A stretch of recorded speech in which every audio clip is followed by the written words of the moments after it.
Burut kalau gitu, Bud. Ya ini mencengangkan ya berarti ya Bu Irut ya. Artinya kok ada sih orang yang mau saja mengerjakan modifikasi begitu ya. Tapi tantangannya adalah nyawa manusia kan begitu, ancamannya nyawa manusia begitu.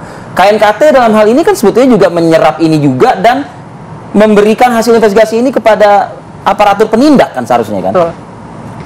Kalau KNKT biasanya memberikan rekomendasi.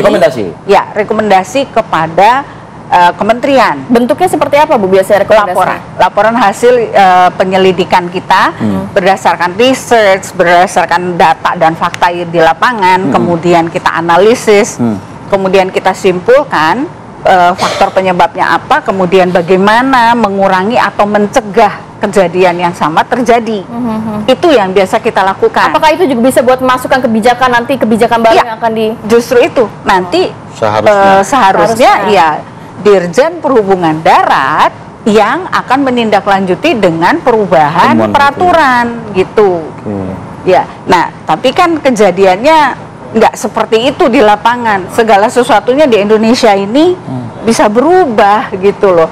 Data dari kita mungkin A, iya sampainya di sini jadi A1, A2, A3 sampai ya begitulah. Akhirnya ya tidak terkoreksi ini semua.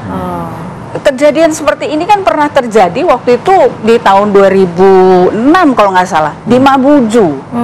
Itu 24 orang kalau nggak salah meninggal itu dengan kondisi yang sama. Bus juga itu. Bus yang karoserinya juga dilakukan dengan yang tadi Pak Sani bilang, dengan yang abal-abal tadi gitu, dan itu tidak ditegur oleh disub di sana. Kemudian bahkan orderan si karoseri tetap tambah subur aja terus gitu ya. Nah seperti ini kan sudah terjadi beberapa kali. Jadi sebenarnya mitos. Tapi rekomendasinya KNKT itu menyertakan Bu yang soal adanya penyalahgunaan izin usaha si karoseri dan lain sebagainya begitu. Kalau kita bisa membuktikan itu pasti kita laporkan. Nah sekarang masalahnya kalau itu kita tampilkan, dipahami nggak ini sebagai sesuatu masukan untuk mengkoreksi? Nah itu aja sih biasanya nih tidak dianggap sebagai sesuatu yang harus ditindaklanjuti. Kadang-kadang karena apa? Faktor apa yang membuat ini rasanya kok tidak? Kan keuangan, gitu ya, manajemen. Tanya ke organda. Kita selalu terpentok kepada ya kan ini PO-PO rata-rata seadanya, terutama yang di daerah. Kita harus akui rata-rata mereka bukan PO seperti yang di sini yang berkata AC nggak dingin aja kita ganti armada kita kirim sekarang juga kan gitu. Ini mungkin PO-PO yang juga tidak terdaftar dan juga kendaraannya tidak banyak begitu ya Bu ya. Dan seadanya betul yang sudah lama diperbaiki, dilas-las sendiri gitu, dan itu terjadi. Sehingga kalaupun dia terbalik itu rangkanya menusuk penumpangnya, jadi dia matinya bukan karena kecelakaannya itu sendiri saja, tapi karena karoseri interior dalamnya yang membuat dia meninggal. Nah itu banyak terjadi dulu. Di Lampung anak kecil mengubah setir angkutannya, dan itu anak kecil yang mengendarai.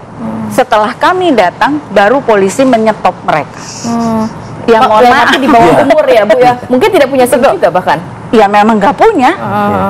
Dan itu korbannya waktu itu juga banyak juga.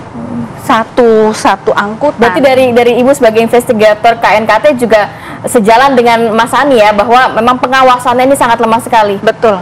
Kita harus akui itu sangat kurang. Dari mulai level atas sampai ke bawah. Tapi regulasinya Bu, menurut Ibu sebetulnya sudah lengkap. Tapi implementasi dari regulasi selalu itu yang kita hadapi.